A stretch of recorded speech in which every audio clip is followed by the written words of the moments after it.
Bien, buenos días a todas y a todos. Les agradezco que se encuentren en esta aula virtual de la Escuela Judicial Electoral.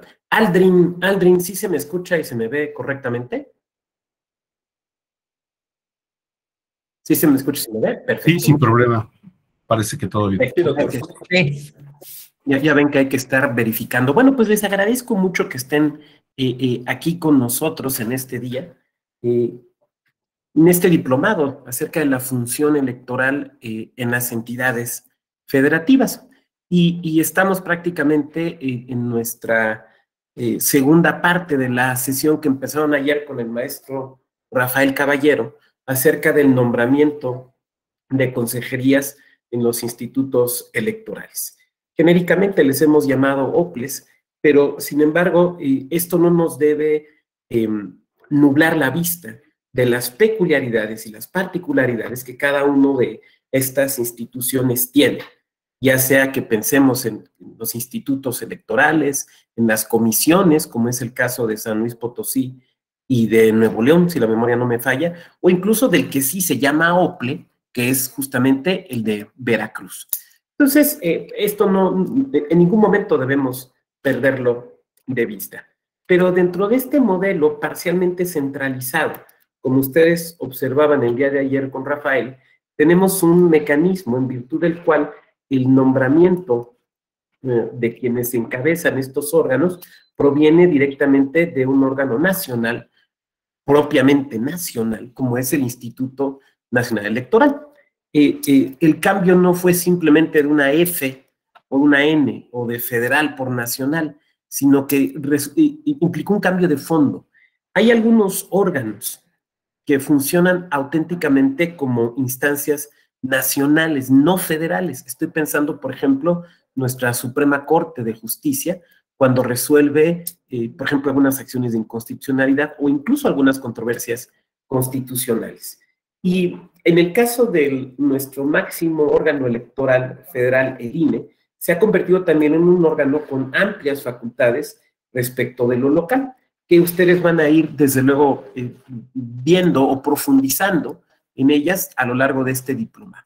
Y una de ellas tiene que ver con el nombramiento de las consejerías de estos institutos, comisiones o del OPLE en lo local. Les platico un poco, aunque ya varias y varios de aquí que nos conocemos lo saben, que en mi otra vida, en mi vida entre 2014 y 2020, me tocó ser consejero del OPLE de Querétaro, el Instituto Electoral del Estado de Querétaro. Entonces me tocó pasar pues por todo este procedimiento de nombramiento de consejerías, como sé que algunas y algunos de ustedes también ya han pasado por el mismo. Entonces yo creo que esto nos puede ayudar a tratar de aterrizar esto desde una perspectiva mucho más práctica, si me permiten decirlo así. La sesión de ayer con Rafael fue una sesión donde ustedes agotaron los requisitos constitucionales y los requisitos legales, en virtud de los cuales, o los que se tienen que cumplir, pues, para ocupar una consejería de un instituto electoral local. Es importante observar que estos requisitos se nacionalizan por primera vez en la reforma constitucional electoral de 2014.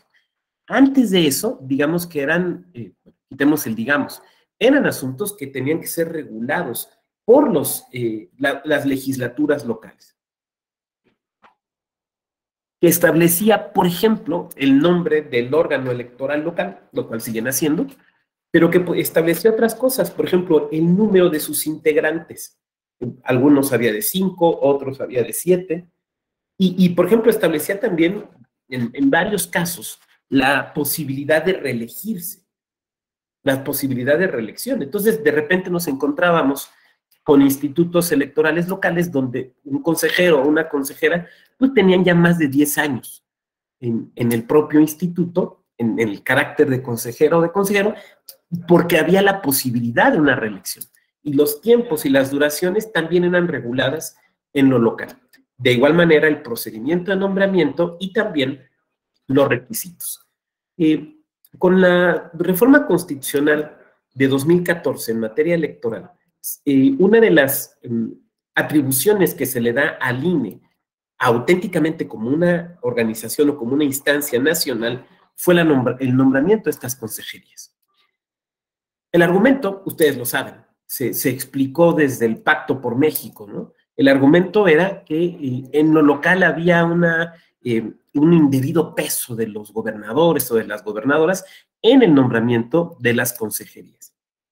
Yo no sé si esto realmente era así, y si era en todos los casos, y si era en todos los nombramientos, y si era en todos los estados, pero lo que sé es que, bueno, fue la razón que en su momento se explicó para realizar esta centralización y este mecanismo de nombramiento.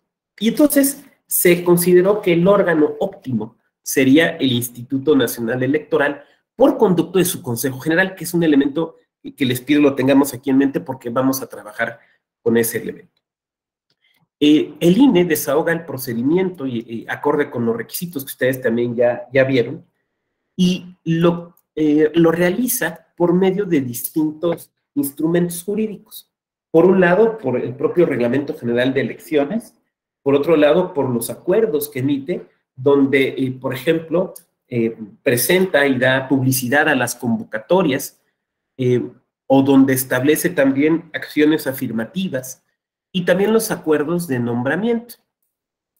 Desde luego, hay varios actos jurídicos internos, pues de alguna manera. Estoy pensando en el dictamen que emite la Comisión de Coordinación o de Vinculación con los OPLES. Estoy pensando, por ejemplo, los exámenes que se presentan, la contratación incluso de las instancias que participan en esto, como el Ceneval o quienes evalúan los ensayos. Entonces, bueno, hay muchos actos jurídicos ahí intermedios. Y todos estos actos jurídicos, ustedes lo saben, son susceptibles de impugnación. Prácticamente, digamos, a partir de la reforma en materia de derechos humanos de 2011, me parece que podemos afirmar que todo acto de autoridad es susceptible de ser impugnado. Y en esta materia, bueno, pues tenemos esta posibilidad de impugnarlos. Eso nos ha permitido que se haya, o ha permitido, sobre todo a la sala, bueno, específicamente a la sala superior, construir una serie de criterios, incluso de jurisprudencias, que han surgido a partir de todos estos, del cúmulo de asuntos que se han presentado respecto de dudas en cuanto a los procedimientos o los requisitos para ocupar alguna de las consejerías de los órganos electorales locales. Bien, son muchos asuntos. Son varios asuntos. Entonces, verlos todos, pues no nos llevaría 2 sesiones. Probablemente tendríamos que llevar un diplomado completo. Entonces, lo que he hecho para someter a su consideración es una selección de algunos asuntos que me parece son interesantes, que abordan puntos relevantes, que en su momento tal vez han sido polémicos. Y también quiero decirles algo. El día de ayer, después de la clase que ustedes tuvieron con Rafael, por ahí muy amablemente Rafael me comentaba que les había brincado por ahí algún tema. Entonces, bueno, pues trataré también el tema, creo que de la doble nacionalidad, si no me equivoco. Entonces, es uno de los asuntos que vamos a analizar el día de hoy. Bueno, la mecánica que voy a seguir a partir ya de este momento es, voy a someter a su consideración una presentación que tengo por aquí. Les voy a pedir que me permitan ir avanzando en la presentación. A lo mejor les lanzo ahí algunas preguntas y hacia el final dejaré un tiempo para que puedan ustedes plantear preguntas. Si puedo dar alguna respuesta, con gusto. Y se vale, insisto, y quienes han tomado clase conmigo lo saben, se vale que me digan, oiga, doctor, más que una pregunta, tengo un comentario o quiero platicar una experiencia. Desde luego esto se vale. Entonces, si tienen, como yo hacía a la mano, una libretita para que ahí apunten su duda o su comentario, y cuando lleguemos, insisto, a la etapa de preguntas, abriré el micrófono. También puede ser que si no tienen la libreta a la mano, pues lo anoten aquí en el chat. Y, insisto, llegado el momento, pues yo abriré por ahí el micrófono. Pero antes de esto, y antes de esta petición, vi que Aldrin levantó la mano. Adelante, compañero. ¿Quieres Sí, activa doctor. tu micrófono? Ya Hola, doctor, buenos días. ¿Me escuchan? Sí, perfecto. Buenos días, doctor. Buenos días a todas y a todos. Sí, ahorita que mencionó la duda de ayer, también quedaba duda sobre las personas que y trabajan en bueno, que son parte del Servicio Profesional Electoral Nacional, pueden integrar los órganos públicos locales electorales. Perfecto, compañero. Sí, muchas gracias. Es también uno de los casos que vamos a abordar. Muchas gracias. Sí, sí, creo que son como de los temas que nos generan por ahí inquietud. Bueno, vamos a poner aquí la presentación. Ok. ¿Me pueden decir si se ve la presentación? Sí, sí se ve. Sin problema, Perfecto. se ve bien. Sí, se ve. Bueno, requisitos para acceder a una consejería doble, casos judiciales. Hoy ya no vamos a regresar a lo que vieron ustedes ayer, no se trata de repetir, sino los casos, algunos casos relevantes. Lo primero que tenemos que tener claro es cómo llegan estos asuntos a ser conocidos por el Tribunal Electoral del Poder Judicial de la Federación. Y en ese sentido, un primer elemento a tener claro es que estos nombramientos no pasan por la Judicatura Electoral local, porque no corresponden a autoridades electorales locales. Anterior a 2014, los nombramientos de las consejerías eran realizados por las legislaturas locales, siguiendo los procedimientos que en cada caso se preveían, pero eran las legislaturas locales. Pero a partir de 2014, pues sabemos que este es un nombramiento que proviene directamente del Consejo General de Ética. Entonces, las judicaturas locales aquí no tienen nada que ver. Y lo comento así porque alguien aquí me puede decir, oiga, doctor, pues está muy claro, eso es muy sencillo.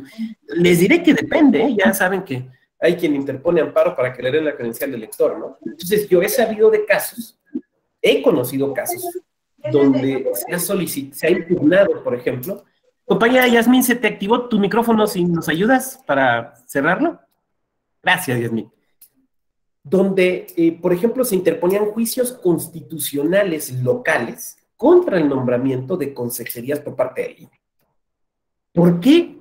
No sé. Porque a algún abogado, a alguna abogada se le ocurrió pensar que podía recurrir a los mecanismos de control de la constitucionalidad local que hay en la mayoría de las entidades, y que qué bueno que existan. A mí me tocó participar en la elaboración de alguna ley de este tipo, pero no puede servir para impugnar este tipo de nombramientos. Entonces, ¿quién controla judicialmente estos nombramientos? El Tribunal Electoral del Poder Judicial de la Federación. Por medio de puede llegar ante el Tribunal Electoral por dos vías estas impugnaciones. Una, por un recurso de apelación, que se interponga contra la decisión del INE de realizar nombramientos, el Consejo General, o sea, contra el acuerdo que realiza el nombramiento. Los partidos políticos pueden interponer este recurso. Y suelen hacerlo. Además suelen hacerlo, o sea, prácticamente casi, yo diría lo siguiente, que todos o casi todos los nombramientos o los acuerdos de nombramientos de consejerías del INE sufren algún tipo de impugnación, por muy distintas razones. Entonces, los partidos pueden recurrir a este mecanismo.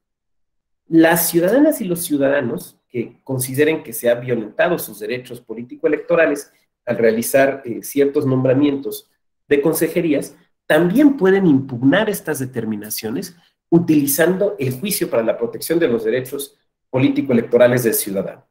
Todavía nuestra ley electoral procesal, nuestra ley adjetiva, no tiene un lenguaje ciudadano, entonces, bueno, tengo que referirme al medio de impugnación por su nombre.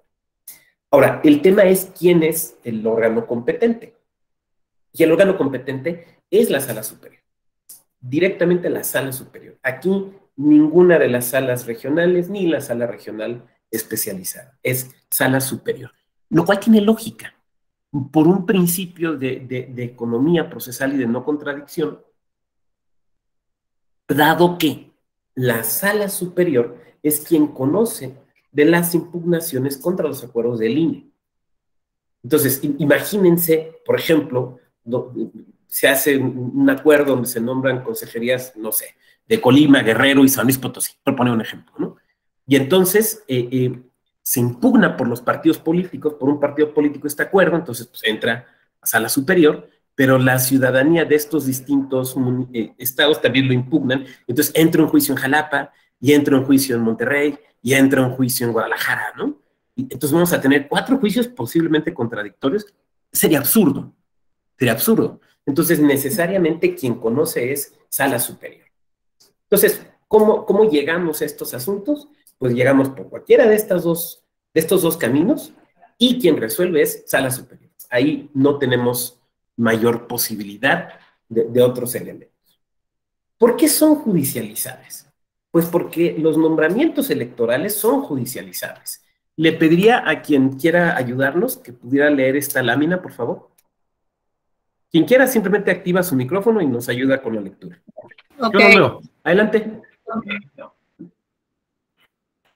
Jurisprudencia 11-2010, integración de autoridades electorales, alcance del concepto para su protección constitucional y legal, de la interpretación sistemática y funcional de los artículos 17, 35, fracción 2, 41, párrafo segundo, base sexta, 99, párrafo segundo, cuarto y octavo, y 105, fracción segunda de la Constitución Política de los Estados Unidos Mexicanos, 189, fracción 1, incisos D y E, 195, fracciones 3 y 14 de la Ley Orgánica del Poder Judicial de la Federación, y 79, párrafo 2, y 87 de la Ley General del Sistema de Medios de Impugnación en materia electoral, y a fin de dar efectividad al Sistema Integral de Medios de Impugnación en materia electoral, se advierte que el derecho ciudadano a poder ser nombrado para cualquier empleo o comisión, teniendo las calidades que establezca la ley, incluye aquellos relacionados con la función electoral, es decir, su tutela exige que los ciudadanos puedan acceder a formar parte como integrantes de los órganos de máxima dirección o desconcentrados de las autoridades administrativas o jurisdiccionales electorales estatales. Perfecto, muchas gracias por la lectura. ¿Sí se me escucha? ¿Sí me escuchan? Sí, Sí, doctor. sí, se escucha. Sí, Se doctor, escucha bien. Ah, perfecto. se escucha. Gracias. Sí, Muchas gracias por la lectura. Esta jurisprudencia es relevante por varias razones, ¿eh? Primera, porque nos dice, a ver, esto es judicializable. Y esto es judicializable ante el Tribunal Electoral, para que no anden ahí promoviendo amparos indirectos y cosas por el estilo. No es judicializable en sede electoral, porque es materia electoral. El nombramiento de los consejeros, las consejeras de los soples, como en el caso del INE, como en el caso de las magistraturas locales, electorales, desde luego, como en el caso de los consejos distritales, municipales o comisiones electorales, dependiendo de lo que cada entidad tenga, es un asunto electoral. Entonces, ¿dónde se va a debatir estos nombramientos? En sede electoral. Se va a debatir en sede electoral. Esto no es un asunto que tengan que conocer los tribunales laborales o los tribunales burocráticos de las entidades o un juzgado de distrito en un amparo indirecto. No. Esto es directamente materia electoral. Eso en un primer momento. En un segundo momento, quiero que observemos esta parte. Dice, se advierte que el derecho ciudadano a poder ser nombrado para cualquier empleo o comisión. Estamos hablando de derechos. Estamos hablando de derechos. Dicho de otra manera, aquí vamos a hablar de un tema de derechos fundamentales. Diríamos, siguiendo a Ferrajoli, de derechos ciudadanos o de derechos políticos. Entonces, estamos hablando de derechos. El decir que estamos hablando de derechos es muy importante para entender la manera en la que el tribunal se aboca a estudiar este tipo de asuntos. Porque no estamos hablando solamente, o primordialmente, no estamos hablando de competencias de las autoridades. Estamos hablando de derechos de las personas. Lo cual entonces, espero que seguramente ustedes lo ven con mucha claridad, implica una cierta manera de aproximarse a los asuntos, un cierto método de interpretación y de argumentación, porque estamos hablando de derechos. Porque estamos hablando de derechos. Su tutela exige, sigue diciendo, que los ciudadanos, las ciudadanas, puedan acceder a formar parte como integrantes de los órganos de máxima dirección, que son las consejerías de los soples. Ahora, desde luego, sigue diciendo, o desconcentrados, por ejemplo, los consejos distritales del INE, los consejos locales del INE, pero también, insisto, los consejos distritales y municipales, hablando específicamente de los institutos electorales locales, de las autoridades administrativas o jurisdiccionales electorales estatales. Entonces, es un asunto electoral, se discute en sede electoral, ya vimos los dos medios o los dos caminos procesales por los que puede llegar, y también ya vimos, espero que con claridad, que es un asunto que tiene que ser resuelto directamente por sala superior. ¿Por qué no se mueve esto? Ahí está. Bueno, vamos a empezar con algunos temas. No los estoy abordando necesariamente de manera cronológica, sino, digamos,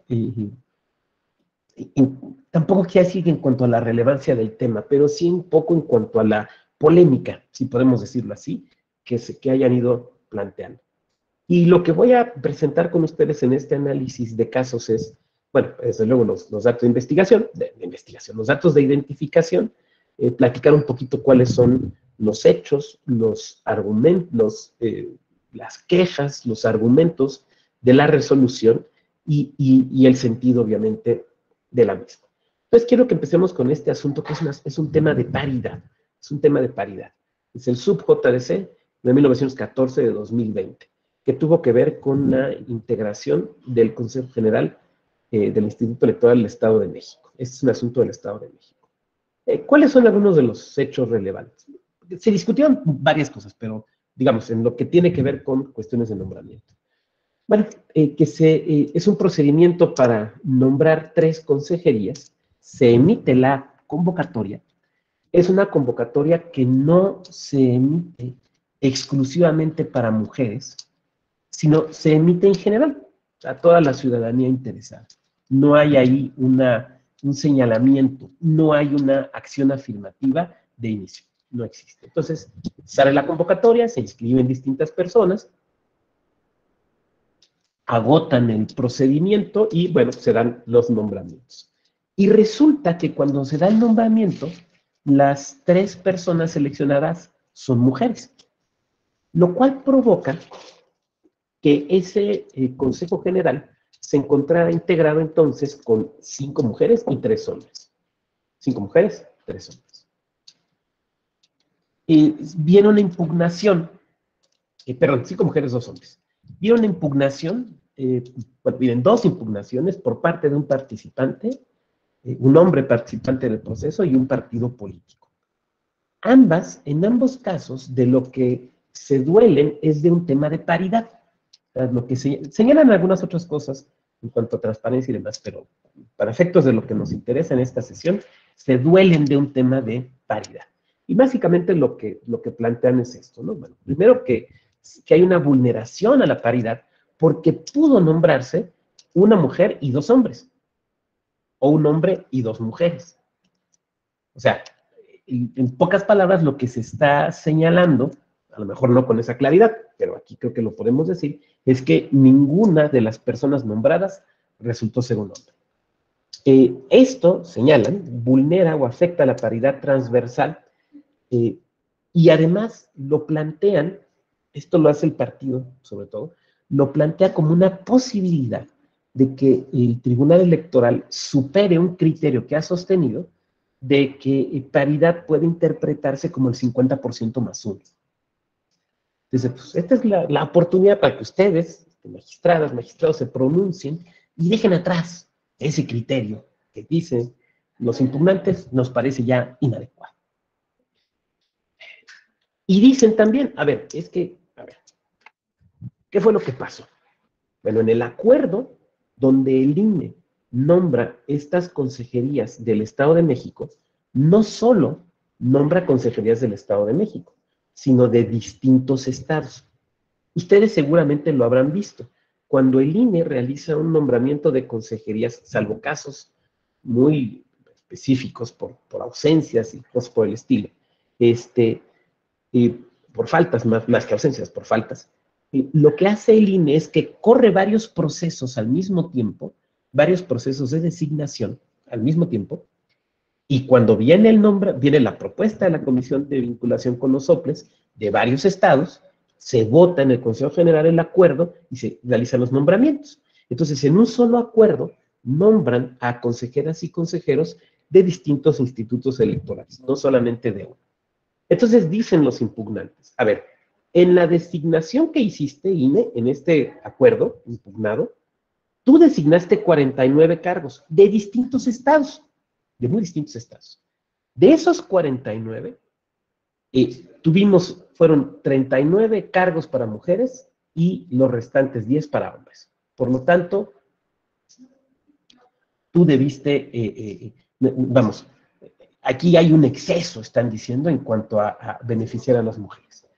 Y se vulnera la certeza, es otro argumento muy interesante, porque se duelen de que no hubo una acción afirmativa. A ver, voy a dejar de compartir un momento, porque quiero verles las caras. De repente, prefiero pelotearlo un poquito así. Dicen, a ver, es que no hubo una acción afirmativa. No sé, cuando se emitió la convocatoria y se corrió el procedimiento, en ningún momento se dijo, solo se van a nombrar mujeres. En ningún momento se dijo, va a haber prioridad para nombrar mujeres. En ningún momento. Entonces dicen, a ver, ahí hay una afectación de la certeza, porque si yo hubiera sabido, hombre, con antelación, o partido político, con antelación, que se iba a implementar una acción afirmativa, pues pude haber decidido otras cosas, pude haber decidido no participar, pude haber decidido impugnar la acción afirmativa cuando ésta se aprobó y máxime si fue en el acuerdo donde se emite la convocatoria. Pero tú, INE, nunca me dijiste eso, tú no me lo avisaste, tú me hiciste correr todo el procedimiento, siendo hombre, para que solo nombraras mujeres. Entonces, ¿por qué no lo hiciste solamente como un procedimiento exclusivo para mujeres? Por tanto, dicen, se afecta la certeza. Este es un señalamiento importante, bueno, todos, pero este es un señalamiento importante porque ustedes saben que en nuestra materia todo lo tenemos que vincular con los principios. Entonces, en pocas palabras le está diciendo al INE, tú no estás cumpliendo ni con una adecuada interpretación de la regla de paridad, porque ya no es, o sea, a ver, a veces la regla funciona como mandato, a veces como principio, funciona de distintas maneras según de lo que estemos hablando. No estás cumpliendo bien con ella, pero tampoco estás cumpliendo con el principio de certeza, que es uno de los principios de la materia electoral. No hubo certeza en el desahogo de este procedimiento. Como pueden ver, pues es un señalamiento que amerita un estudio detenido. Voy a regresar a la lámina. En una sentencia, normalmente, tenemos, con independencia de la estructura que cada magistrada, cada magistrado, cada jueza le dé, y del tipo, y de la construcción argumental que se utilice, normalmente las sentencias están construidas, reglas generales, como dos premisas, ¿no? O sea, la premisa normativa y la premisa fáctica, y después la conclusión. La premisa normativa se compone de todo el material jurídico que quien elabora la sentencia y quien la somete a la consideración, en este caso del Pleno, considera que son las leyes, los tratados, las jurisprudencias, las disposiciones jurídicas que son relevantes para resolver el asunto. Esa es la premisa normativa. Debemos recordar, además, que estamos hablando de un asunto de derechos. Por lo tanto, nos podemos encontrar con que la premisa normativa no va a ser exclusivamente de leyes, sino que va a incluir cuestiones constitucionales. Y no solo cuestiones constitucionales, sino que también puede incluir disposiciones de tratados internacionales. No siempre va a ser así. Depende del asunto y depende cómo se construya. Pero, hablando de derechos, pues esto puede suceder. Y vamos a ver que en varios de los asuntos esto sucede así. Entonces, la premisa normativa puede ser que se componga de disposiciones legales, incluso reglamentarias, pero también de disposiciones constitucionales y también de disposiciones convencionales. En este caso específico, ¿qué se considera en la sentencia que es el material jurídico relevante? Bueno, en primer lugar, el artículo primero constitucional. Ahora, el primero constitucional habla de muchas cosas, ¿no?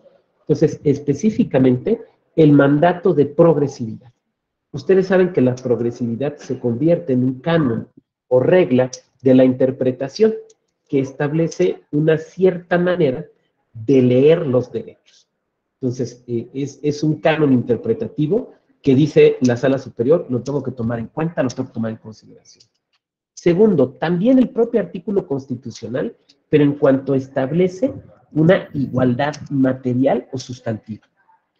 saben ustedes perfectamente que tenemos, digamos, jurídicamente hablando, ¿no? Dos tipos de igualdades. Una igualdad jurídica, que es una igualdad formal, que podríamos decir en buena medida se alcanzó en México allá por 1974 más o menos, pero que esa igualdad jurídica no necesariamente se compadece de la realidad, porque la realidad es que, y ustedes lo saben, somos un país con profundas desigualdades. Entonces, el artículo primero constitucional, lee Sala Superior en esta sentencia, implica un mandato de igualdad material. De igual manera, el artículo 41 constitucional. Ahora, 41 constitucional, lo sabemos, es una especie de código de la materia electoral, es muy amplio, ¿no? Contiene muchas disposiciones. Entonces, específicamente en la obligación que existe para que las autoridades den las condiciones, o presten o generen las condiciones adecuadas para que las mujeres puedan acceder en igualdad de condiciones a los cargos públicos. O sea, hay un deber ahí de tutela en cuanto al acceso de las mujeres a los cargos públicos. Entonces tenemos primero un canon de interpretación, que es el principio de progresividad. En segundo lugar, tenemos una consideración de fondo en cuanto a la igualdad material. En tercer lugar, tenemos un deber de tutela que implica un hacer de las autoridades vinculado con la igualdad material para que las mujeres accedan a los cargos públicos. Porque cuando hablamos de igualdad material, de lo que estamos hablando es que no basta decir, pues aquí en el librito que es la ley, todas y todos somos iguales. Porque, perdón, el papel, ustedes lo saben, el papel aguanta lo que le pongas, ¿no? Sino en cómo llevamos eso a la realidad. Entonces, el 41 constitucional, para efectos del tema de nuestra sesión, le impone a las autoridades electorales un deber de materializar el acceso a las mujeres a los cargos públicos. O sea, no solamente decir, pues es que pueden participar en el concurso. Ay, pero pues ¿qué creen? Ganaron puros hombres. No, espérame. A ver, ¿cómo le hacemos para nombrar mujeres? Materialmente nombrarlas. O sea, que en la realidad ocupen estas posiciones. Ahora, dice, esto tiene que contextualizarse también, por ejemplo, con la reforma de 2019, que ustedes lo saben, es conocida como la reforma de paridad total, que establece en el artículo 99 de la LEGIPE, a partir de esta reforma de paridad total, que como ustedes saben impactó a distintas normas, establece entonces que a partir de esta reforma del 2019, la conformación de los consejos generales de los órganos electorales locales debe ser paritaria. Y se establece que debe ser así. Claro, hay que interpretarla porque sabemos que los órganos son colegiados impares. Entonces, bueno, desde luego, hay que interpretarla, pero se establece este mandato. Y esa es la premisa normativa. Y hay una premisa fáctica, o sea, de hechos, muy interesante en este asunto. Esta es una tablita que yo tomé directamente de la sentencia, bueno, la información es de la sentencia, pero esta tabla, digamos, es directamente de la sentencia. Es una tabla muy interesante porque establece a partir del año 1996 hasta el año 2020, cómo se ha compuesto el Consejo General del Instituto Electoral del Estado de México. Entonces, en cada año que ha habido nombramiento, se puede ver el número de hombres y de mujeres que se han nombrado. Y entonces tenemos, por ejemplo, que en el 96 se nombraron 7 hombres, ninguna mujer. Que de nueva cuenta, en 2003, 7 hombres, ninguna mujer. Que en 2005, 7 hombres, ninguna mujer. Que en el periodo 2009, para el periodo 2009-2014, fueron solamente 7 hombres y ninguna mujer. Y en los demás casos podemos ver como prácticamente todos, en todos los casos, siempre se nombraron más hombres que mujeres. Creo que el caso donde estuvo más cercano, digamos, fue el 2002, que está en la línea número 4, donde se nombraron 4 hombres y 3 mujeres. Entonces, evidentemente, de esto se desprenden varias cosas. Primera, que siempre, desde 1996, ha existido una mayoría de hombres en el Instituto Electoral. Segundo, que ha habido largos periodos de tiempo donde en las consejerías del Instituto Electoral del Estado de México no hubo mujeres. No hubo mujeres. Simplemente, recientemente, en el periodo 2009-2014, no hubo mujeres. Podemos observar cómo en los procesos en los que el INE intervino, perdón, ya hubo una tendencia más clara hacia la paridad 4-3, 4-3, 4-3. Sin embargo, aún en estos se puede observar que siempre se nombraron más hombres que mujeres. Entonces, la sentencia nos dice algo ahí, nos dice, a ver, este es un instituto donde la mayoría siempre lo han compuesto hombres y donde incluso ha habido exclusividad de hombres en su Consejo General. Ya no profundiza porque pues, en otros órganos o en las dependencias del instituto, bueno, pues no es el tema, ¿no? Pero sería interesante observar. Y trae además presenta también otro dato que resulta relevante para lo que va a decir más adelante la sentencia.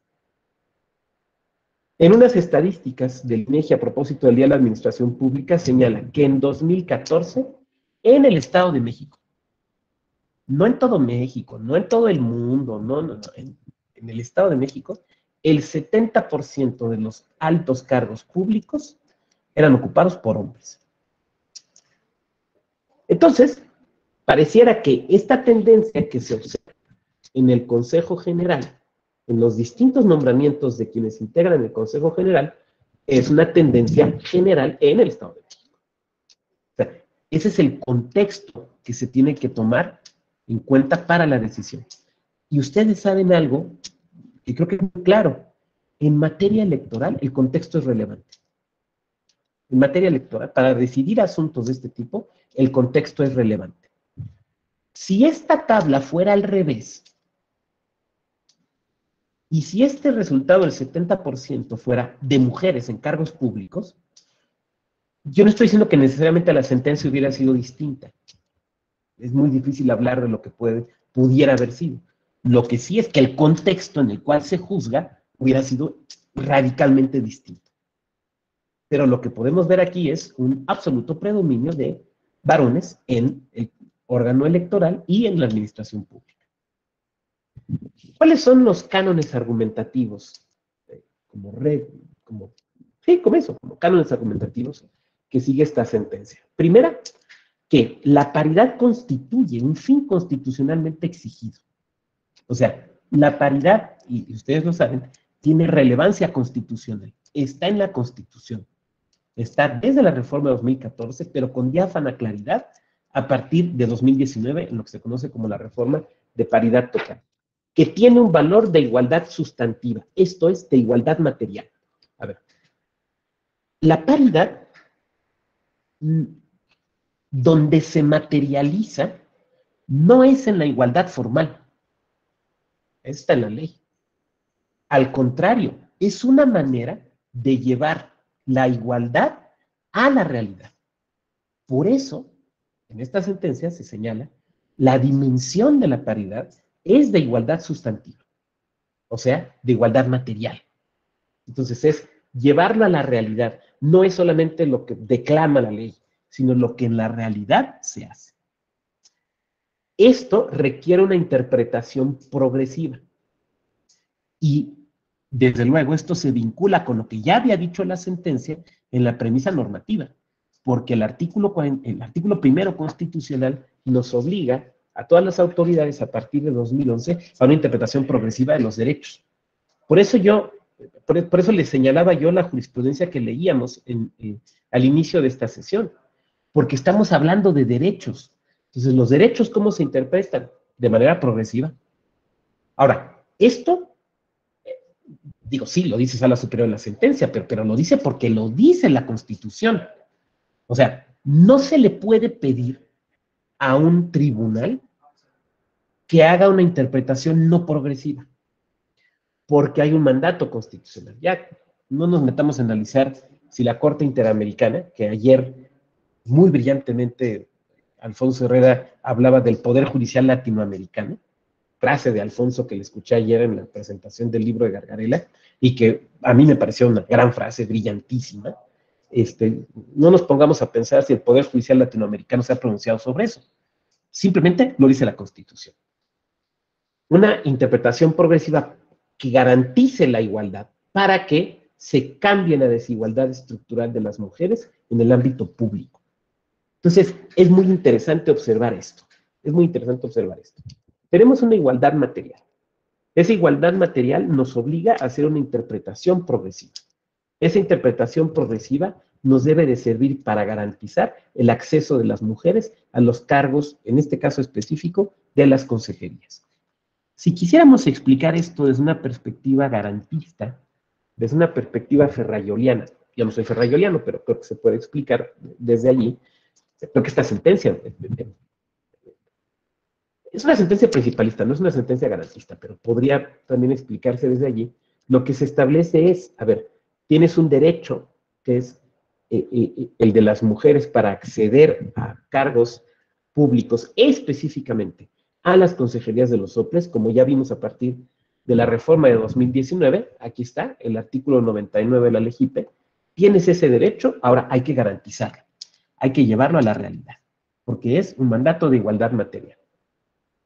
La decisión, a ver, hay una igualdad formal, pero también hay una igualdad material, y la igualdad material implica equiparar las posiciones sociales reales de las personas, lo cual implica un hacer, un hacer.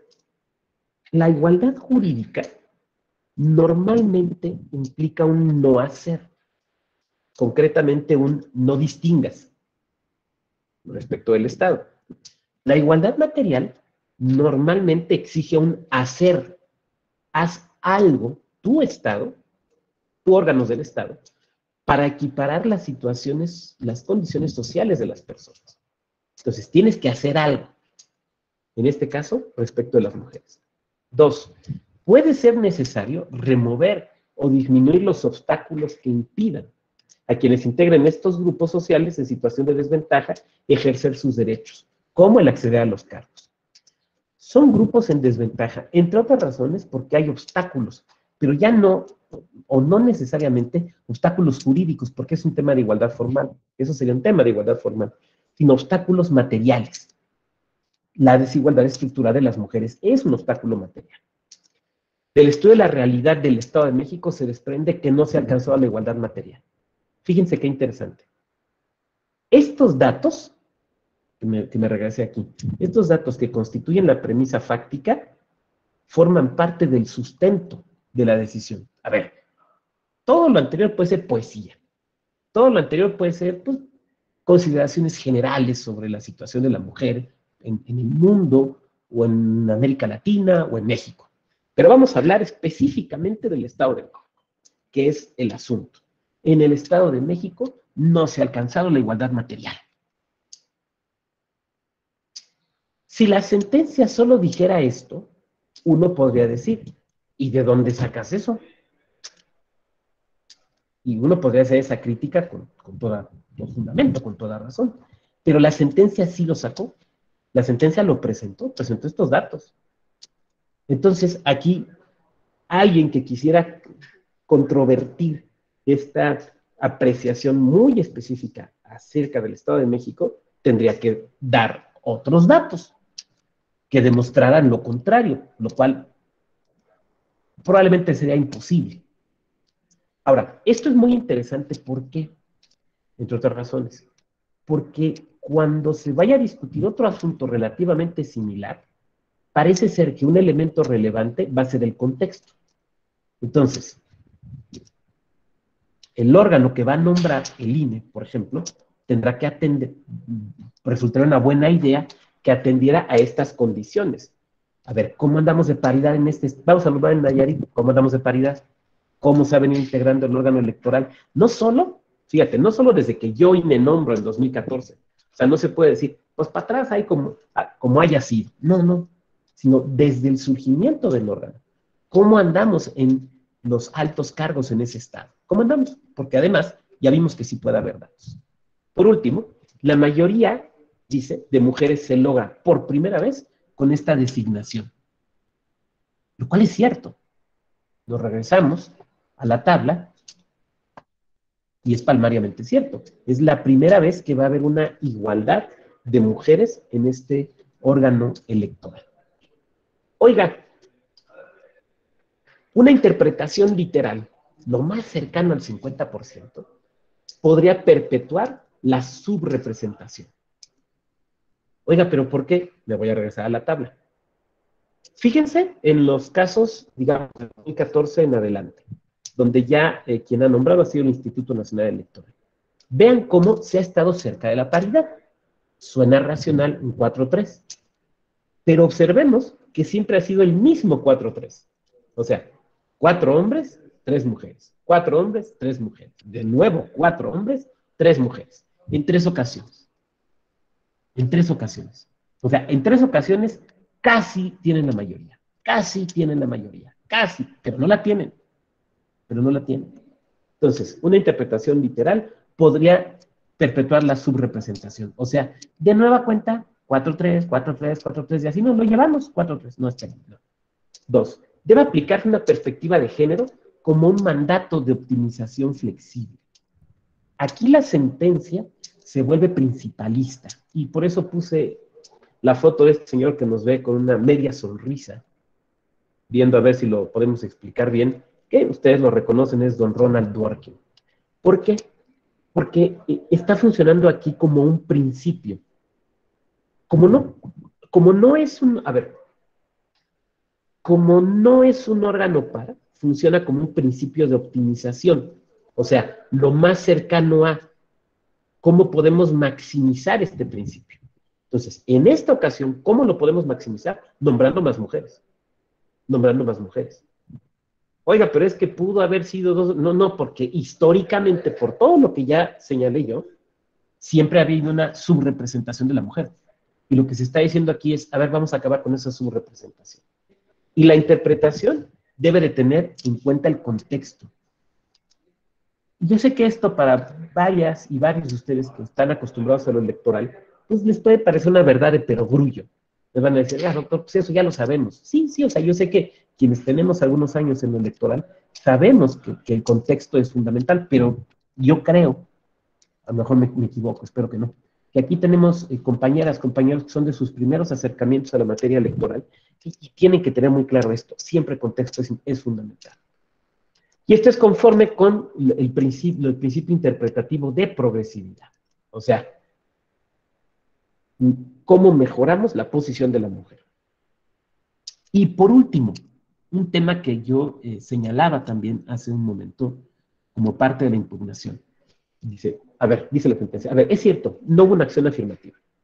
O sea, no se señaló que solo se nombrarían mujeres. No se señaló esto. No se señaló que iba a haber algún tipo de preferencia, pero no tiene que establecerse desde la convocatoria. Puede hacerlo el órgano al realizar el nombramiento. ¿Por qué? Porque en ese momento es donde puede resarcir esa subrepresentación que han tenido las mujeres. Entonces lo puede hacer en ese momento. No requiere haber realizado o declarado previamente que iba a operar una acción afirmativa. Y esto da lugar a esta jurisprudencia del año pasado que me parece pertinente. Entonces, quien quiera leerla, por favor no me levante la mano para leerla porque si yo le pico, entonces se me borra a mí la presentación. Entonces, simplemente quien quiera, active su micrófono y proceda a leer, por favor. Paridad de género, la designación mayoritaria de mujeres en la integración del Consejo General de los organismos públicos locales electorales maximiza la igualdad sustantiva.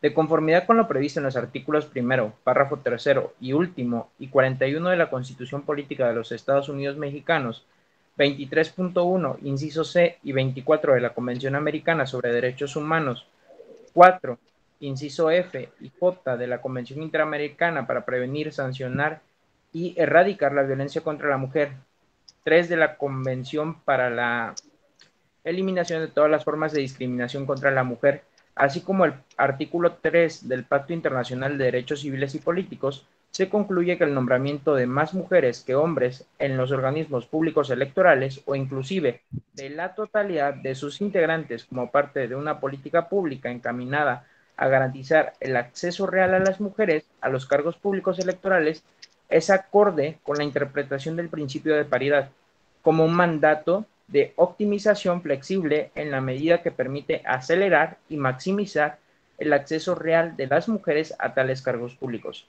a partir de la conformidad de diversas reglas de acción.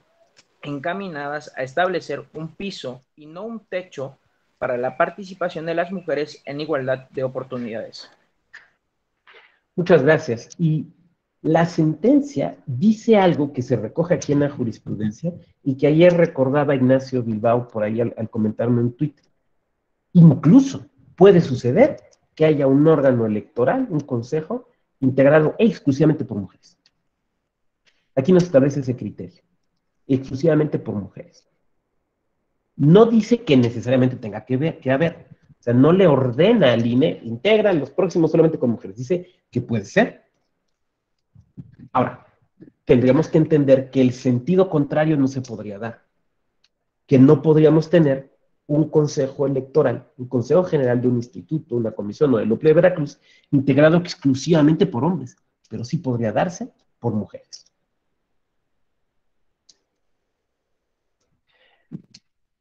Paridad de género, la voy a leer yo. Las autoridades administrativas electorales tienen facultades para adoptar medidas que garanticen el derecho de las mujeres al acceso a cargos de elección popular en condiciones de igualdad. De la interpretación sistemática, bueno, voy a brincar esa parte, se advierte que toda autoridad administrativa electoral, toda, el INE, sí, también los hombres, en observancia de su obligación de garantizar el derecho de las mujeres al acceso a cargos de elección popular en condiciones de igualdad, tiene la facultad de adoptar los lineamientos generales que estime necesarios para hacer efectivo y concretar el principio de paridad de género, así como para desarrollar, instrumentar y asegurar el cumplimiento de los preceptos legislativos en los que se contemplen acciones afirmativas y reglas específicas en la materia. Entonces, además de lo que ya veíamos, puede el Instituto Nacional Electoral, como pueden hacerlo los OPLES, respecto al nombramiento de consejerías de consejos distritales o municipales, o consejos distritales y municipales, pueden tomar acciones afirmativas. Pueden establecerlos en sus lineamientos, reglamentos de convocatorias, o en sus propias convocatorias. Pero también, como se nos explica en la sentencia, no necesariamente tiene que ser así para que la decisión favorezca a las mujeres. El caso del SPEN, que entiendo de lo que el compañero Aldrin nos decía hace un momento, también es uno de los que les ha llamado la sentencia, les ha llamado la atención. Entonces aquí tenemos dos asuntos que se acumularon. El sub JDC 249-2017 y el sub JDC 250 de 2017, acumulados. La pregunta de fondo, ¿es constitucional el requisito consistente en no ser o no haber sido miembro del Servicio Profesional Electoral Nacional durante el último proceso electoral en la entidad? Es la pregunta de fondo. Por tanto, aquí el acto impugnado fue el acuerdo de la Comisión de Vinculación con los órganos públicos locales del Instituto Nacional Electoral, que eliminaba aquellos contendientes y aquellos contendientes que incumplían con este mandato, que se encuentra en el artículo 100, párrafo 2, inciso K, de la LEGIPE. Ustedes saben que a partir de esta reforma constitucional y electoral 2014, se estableció el Servicio Profesional Electoral Nacional, en su vertiente del INE, en su vertiente de los OPLES, en su vertiente administrativa, en su vertiente propiamente electoral. Y que quien se encarga, digamos, de la administración de esto es el Instituto Nacional Electoral. Y al aprobarse la ley respectiva, se estableció esta prohibición. ¿Por qué se habrá establecido? ¿Cuáles son los argumentos de la impugnación? Primero, el requisito es violatorio del principio de igualdad, que ya no voy a repetir, ya lo vimos. Afecta el derecho a acceder a un cargo público, porque hay un derecho al acceso al cargo público y lo está afectando. Se debe realizar una interpretación pro persona y constituye una restricción injustificada. O dicho de otra manera, lo que se reclama es una interpretación distinta de la disposición, porque la aplicación literal, se dice, provoca todos estos problemas. Hay una afectación a la igualdad, hay una afectación al derecho a acceder al cargo público, porque es una restricción injustificada. Entonces se dice, se tuvo que realizar, se tiene que realizar ahora en sede judicial una interpretación pro persona. Ahora, parte del problema, como veremos, es si se puede hacer una interpretación pro persona. ¿Cuál es la premisa normativa en este asunto? Bueno, en primer lugar, el artículo 35 constitucional, ¿no? el derecho a integrar un OCLE, el Consejo General de un OCLE, es un derecho fundamental. No lo digo yo, lo dice la sentencia, y creo que con mucho sentido. Es un derecho fundamental. Decir que es un derecho fundamental es decir muchas cosas. En principio, que solo puede restringirse en virtud de un objetivo constitucionalmente legítimo. El artículo 100, párrafo segundo, inciso K, contiene una restricción a un derecho constitucional, a un derecho fundamental. De hecho, si siguiéramos la doctrina alemana, derechos fundamentales son los que están en la Constitución. Bueno, entonces, esta limitación será constitucional sí y solo sí, es un sí y solo sí condicional, existe un objetivo constitucionalmente legítimo tutelado por esa restricción. Si el objetivo no existe, o si el objetivo no es constitucionalmente tutelado, o no se le está tutelando de manera adecuada, es una restricción que deviene inconstitucional.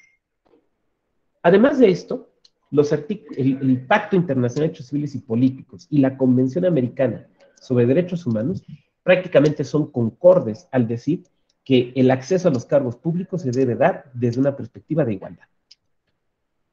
Recuerden lo que veíamos con la primera jurisprudencia, estamos hablando de un tema de derechos, y cuando hablamos de un tema de derechos, entonces puede ser que no solo nos quedemos con la Constitución, como estamos haciendo aquí, sino que vayamos también, como es el caso, a disposiciones internacionales.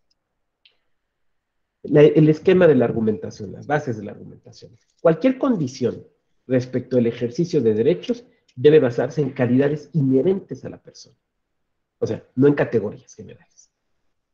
Segunda, debe basarse o debe de fundamentarse en criterios objetivos.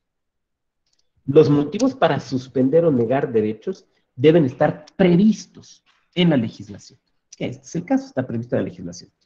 Y las limitaciones deben ser razonables y objetivas. De manera tal que si tutelen adecuadamente el fin constitucional o el objetivo constitucionalmente legítimo. Y lo tutelen de manera tal que la restricción al derecho sea la menor posible. Me dice, oiga, doctor, está bien complicado. Pues nadie dijo que la materia electoral fuera fácil, ¿no? Y menos la tutela de los derechos. Entonces, se ponen a hacer el análisis y dicen, a ver, la restricción debe ser adecuada para alcanzar el fin propuesto.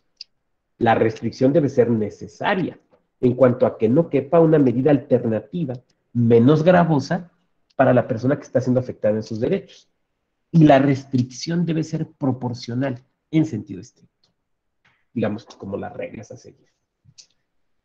Para esto, la restricción debe tener un fin legítimo sustentado constitucionalmente. A ver, estamos hablando de derechos. Entonces, un derecho se podrá limitar si existe un fin constitucionalmente tutelado. No si existe solamente una consideración que de a mí me parece, yo creo, es que leí en un libro, o por mayoría de razón. No, ni más palomero. Aquí tiene que tener esa restricción, tiene que tener un anclaje constitucional en cuanto a que se tutele un fin legítimo, constitucionalmente hablando. La medida debe de ser idónea, esto es, adecuada, respecto de la tutela del fin constitucionalmente detectado. Debe ser necesaria y, decíamos, la proporcionalidad en sentido estricto. Dice la sentencia. Esta sala superior, esto es textual, lo copié textual porque creo que es. Esta sala superior considera que restringir a los miembros del Servicio Profesional Electoral Nacional para integrar los soples no abona. Ah, perdón, es que déjenme decirles algo antes. A ver. Voy a dejar de compartir porque les quiero lanzar la pregunta. ¿Dónde deberíamos encontrar la expresión del fin constitucionalmente tutelado? ¿Dónde deberíamos encontrarla? A ver, porque, salvo mejor opinión de ustedes, creo que no hay duda. O sea, a ver, hay una restricción a un derecho. Pues, esa restricción tiene que atender a un fin constitucionalmente tutelado. Bueno, ese fin constitucionalmente tutelado por esta restricción, ¿dónde vamos a saber cuál es? ¿Dónde lo buscarían?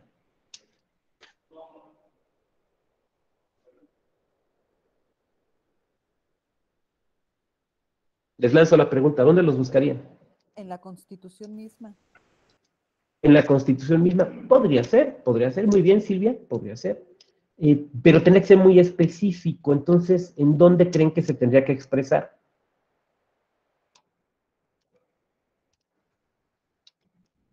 En la propia ley, en la exposición de motivos.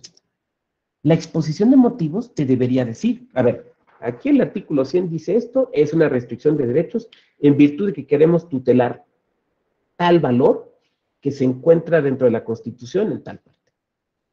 Pero la exposición de motivos no dice nada. No dice nada. No dice por qué estableció eso. O sea, ignoramos el sentido o la razón que movió al legislador para establecer eso. Porque si lo hubiera expresado, pues entonces la sala tendría que decir, a ver, en la exposición de motivos se dijo que fueron las razones. A ver, vamos a medirlas. A ver si dan o no dan. Pero no lo dice. Entonces, como no lo dice, la sala lo que se puso a hacer fue, bueno, a ver, no lo dice. Entonces, parece que pueden ser los fines que se intentaron tutelar o la razón que dio lugar a esta disposición. Entonces, es la parte en la que vamos a entrar ahora. Entonces, dice la sentencia. Voy a leer, insisto, textualmente. Esta sala superior considera que el restringir a los miembros del Servicio Profesional Electoral Nacional para integrar los soples no abona a los principios de independencia y profesionalización de las autoridades. Porque ustedes recuerdan que esos son principios de las autoridades electorales, la independencia y la profesionalización. No abona para esto.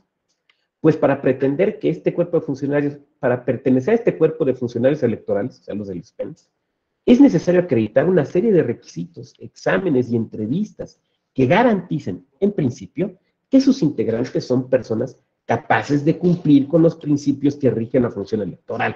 Entre estos, pues, independencia y profesionalización. Sigue diciendo. De esta manera, esta restricción no busca o persigue como fin la independencia ni la profesionalización del OPLE, ya que el cuerpo de servidores profesionalizados en materia electoral son fuente de personas que en principio podrían considerarse aptas para garantizar la independencia y el profesionalismo, porque ya lo están haciendo cuando forman parte del SPEN. Eso se les evalúa, se les forma en eso, en el desarrollo de sus funciones. Esto porque para ingresar al servicio afrontarán previamente un escrutinio de sus aptitudes y cualidades y su desempeño se encuentra constantemente sujeto a verificación y evaluación. Si entre quienes estamos en este salón virtual hay compañeras o compañeros que formen parte o hayan formado parte del SPEN, saben que esto es así, que constantemente se les evalúa. Sigue diciendo, por lo anterior, no puede decirse que esta restricción tenga como propósito el mantener a los miembros del Servicio Profesional Electoral Nacional ajenos a decisiones políticas, pues el diseño constitucional para designar a los consejeros del OPLE y los OPLES recae en un órgano constitucional autónomo como lo es el INE. Porque alguien podría decir, bueno, pues es que es para alejarlos de temas políticos. Bueno, a ver, es que el nombramiento no es político. El nombramiento es por parte de un órgano constitucional autónomo que no debe de considerar cuestiones políticas en los nombramientos, como es el INE. Yo recuerdo, por ejemplo, a Lorenzo Córdoba diciéndolo, ¿no? Públicamente. La función de ser consejero es una función técnica, no política.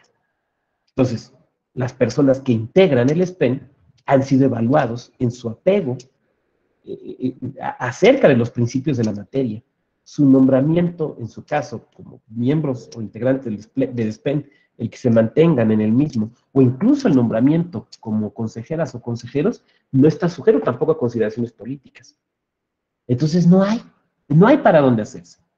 No hay una razón legítimamente constitucional para establecer la limitación. Y entonces, fíjate qué interesante.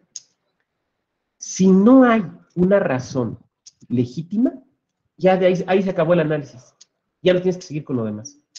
Y lo interesante de esto, encima de todo, fue que Sala Superior lo que hace es decir, a ver, no está expresa la razón.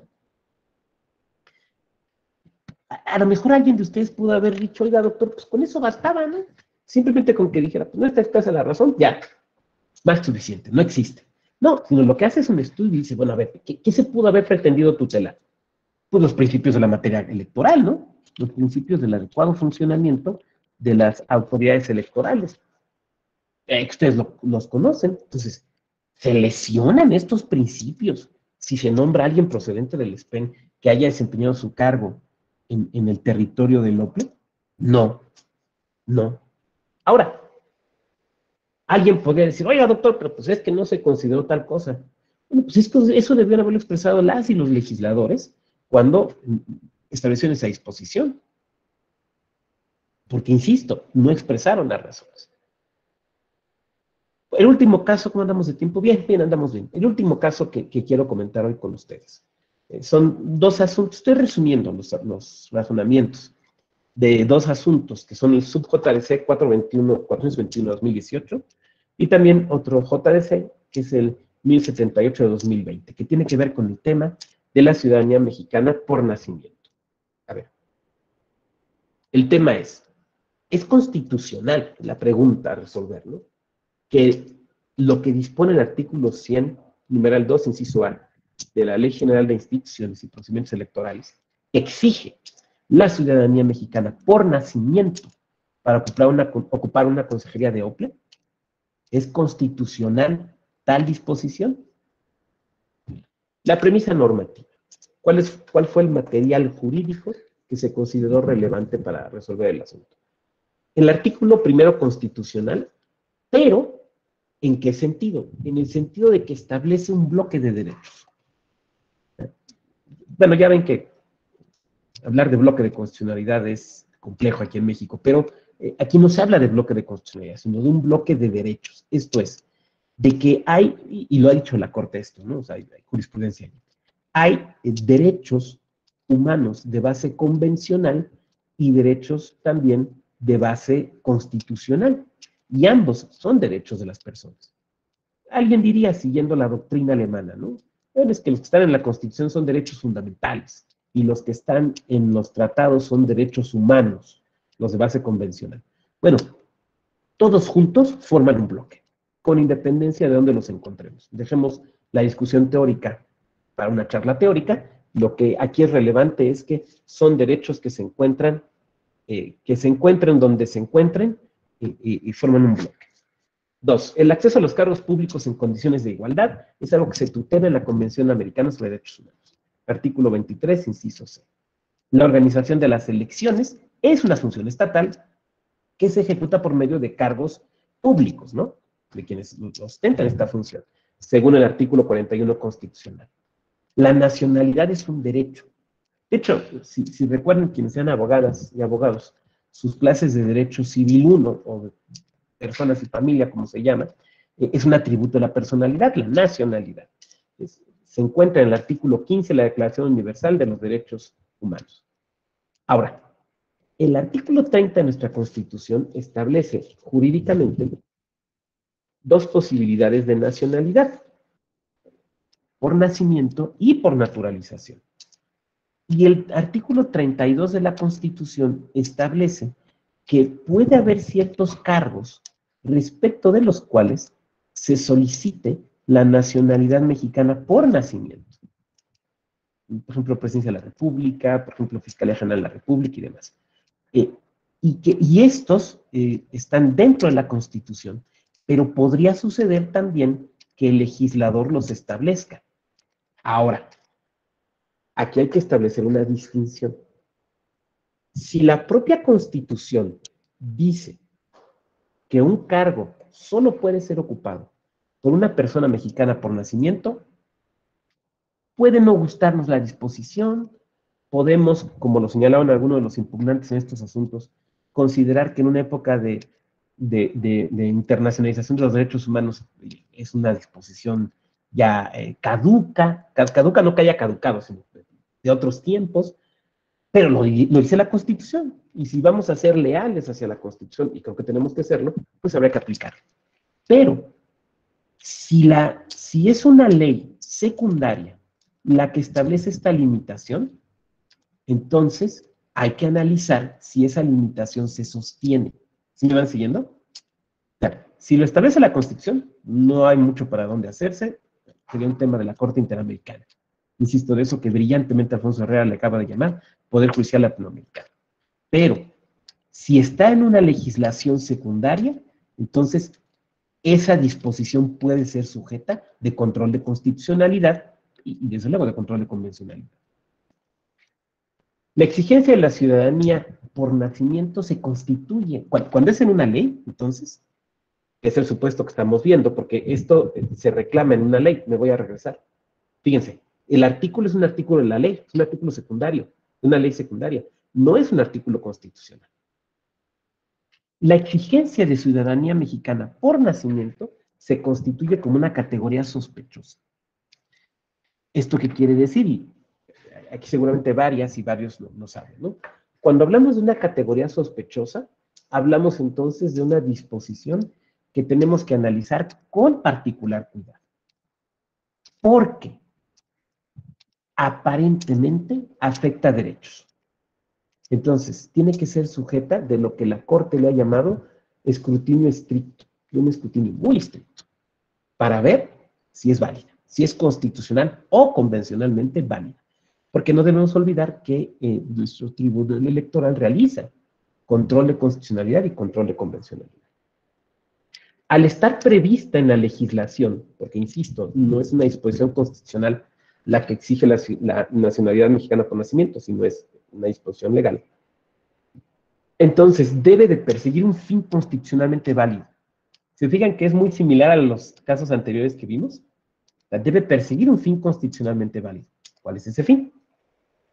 No existe razón expresa que pretenda justificar la restricción. O sea, pasó lo mismo que en el asunto anterior de los del SPEN. Es que no pueden participar. ¿Y por qué? Pues no dijeron. Ahí nomás en la ley pusieron que no, pero no dieron razones. Bueno, a ver aquí. ¿Por qué tiene que ser mexicano o mexicano por nacimiento? Pues porque tiene que ser. No, pero a ver en la exposición. A ver, hay que buscarla ahí en la exposición de motivos. A ver qué dice. Pues no dice.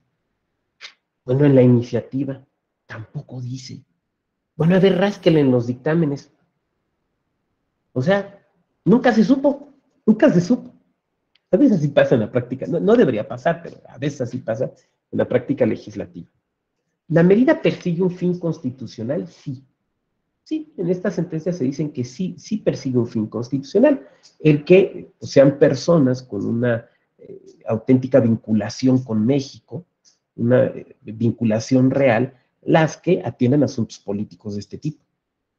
La medida, además de atender a este fin constitucional, atiende a que hay funciones del Estado mexicano de primer orden, que pueden exigir el que solamente mexicanos o mexicanas que estén vinculados a nuestro país, que se sientan parte de nuestro país, que asuman una obligación ética o moral hacia su país, puedan desarrollar funciones de seguridad pública, de seguridad nacional, funciones como organización de elecciones, que tiene que ver con la determinación de la voluntad popular respecto al gobierno, donde además, es claro, no podemos permitir, porque constitucionalmente está prohibido, la participación de entes extranjeros. Y ustedes saben que esto se nos manifiesta de muy distintas maneras en la materia electoral. Por ejemplo, no puede recibirse financiamiento, ni partidos políticos ni candidaturas independientes pueden recibir financiamiento proveniente del extranjero o de personas extranjeras. Por ejemplo, un partido político nacional no puede sujetar sus decisiones a la consideración de un partido extranjero. Oiga, pero es que en la época del estalinismo, los partidos comunistas, todo lo decidían en Moscú. Bueno, sí, pero eso ya no se puede. O sea, yo no sé si se sigue haciendo, pero ya no se puede. Hay un mandato ahí de que no se puede. Entonces, eso se nos cuela en varias decisiones, o sea, esa decisión fundamental del Estado mexicano se nos cuela en varias disposiciones que tienen que ver con lo electoral. Entonces, sí. Pero la medida no resulta necesaria. O sea, al realizar el análisis, fíjense qué interesante. Al revés del anterior caso, a ver, en este caso, lo que se dijo es, no hay finalidad constitucional. Entonces no seguimos con los análisis, con el análisis, porque no hay finalidad constitucional. Aquí sí se encuentra finalidad constitucional y se continúa con el análisis. Y donde ya no, donde se termina el estudio, es cuando se dice, la medida no es necesaria y por lo tanto es inconstitucional. Si la medida hubiera sido necesaria, la decisión hubiera sido otra. ¿Por qué no es necesaria? A ver, ¿qué es lo que se busca? Un buen desempeño. Garantizar el buen desempeño de las consejerías apegadas a los principios de la materia, sobre todo de la función electoral a cargo de las autoridades electorales, que ya veíamos que es parte del problema de los asuntos del SPEC. Entonces, no es necesaria porque el buen desempeño del cargo de consejería se verifica con los demás requisitos que ustedes estudiaron ya el día de ayer. Entonces, con todos esos requisitos se verifica dentro de lo verificable, desde luego, que la persona conoce la materia electoral, porque debe de pasar por examen, que la persona tiene capacidad de argumentación y de explicarse, lo cual además es fundamental, porque como saben son órganos que debaten públicamente, porque ya en un ensayo se evaluó su capacidad de argumentación y de estructurar ideas y de expresión. Entonces ya hubo una evaluación. En la entrevista también, pues ahí se plantean preguntas que tienen que ver con esto, con qué garantías nos puede dar esta persona de conducirse de manera imparcial, independiente. A ver, en el estudio de su currículum, a ver, ¿en dónde ha estado? ¿Qué cargos ha tenido? ¿Cómo se ha desempeñado en esos cargos? ¿Cómo se ha desempeñado en esos cargos? No, pues es que siempre hubo estas observaciones de que pues, como que inclinaba la cancha siempre para un lado. Bueno, pues el procedimiento de naturalización garantiza que la persona tenga lazos de lealtad y fidelidad con el país. A ver, no es fácil naturalizarse. Hay que seguir todo un procedimiento. Y dentro de este procedimiento, una de las cosas que se aseguran es esto, que la persona tiene un lazo profundo con el país. Entonces, cuando la Secretaría de Gobernación determina que una persona ha cubierto con todo el procedimiento, ha agotado el procedimiento de nacionalización y ha cubierto los requisitos y se le otorga la nacionalidad mexicana, es obvio, en sede electoral ya no se puede dudar de eso. O sea, ya no se puede reanalizar. A ver, pues es que aquí ya le dio la naturalización, pero pues yo no sé. A ver, yo dudo.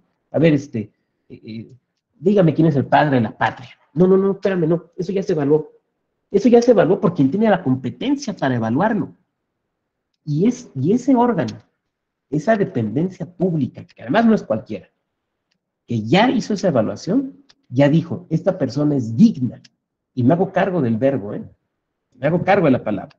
Esta persona es digna de tener, no es un verbo, perdón, es digna de tener la nacionalidad mexicana por naturalización.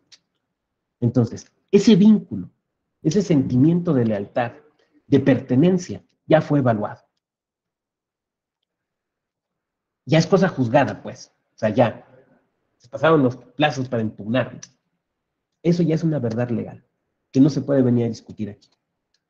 Los demás requisitos legales y el propio diseño del sistema legal permiten inferir que el cargo se ejercerá conforme a los principios constitucionales. Independencia, imparcialidad, objetividad.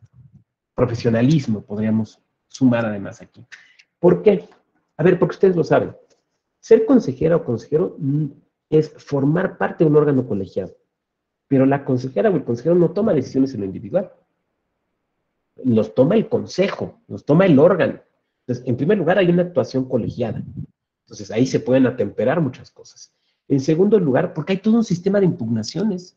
Hay todo un sistema de impugnaciones. Cuando un consejero, en el consejo, con el consejo, integrado por consejeras, consejeros por las consejerías, toma una decisión, esa decisión es susceptible de impugnarse. En primer lugar, ante los tribunales, ante el Tribunal Electoral local competente, por razón de territorio. Y en segundo lugar, en segunda instancia, ante el Tribunal Electoral del Poder Judicial de la Federación. Entonces, los posibles fallos en la imparcialidad, en en el profesionalismo, en la objetividad que pueda tener la persona, se pueden corregir primero en la actuación colegiada del órgano al que va a incorporarse. Porque, insisto, no va a tomar, o muy pocas decisiones unipersonales va a tomar. Segunda, porque eso puede ser corregido también por una decisión del Tribunal Electoral local competente. Tercera, porque si ya se le fue al colegiado, al órgano colegiado, si ya se le fue al Tribunal Electoral local, todavía el Tribunal Electoral del Poder Judicial de la Federación puede detectar que hay un comportamiento que no cumple con estos principios y obrar en consecuencia. Entonces, todo el sistema está construido para que se puedan tutelar estos principios.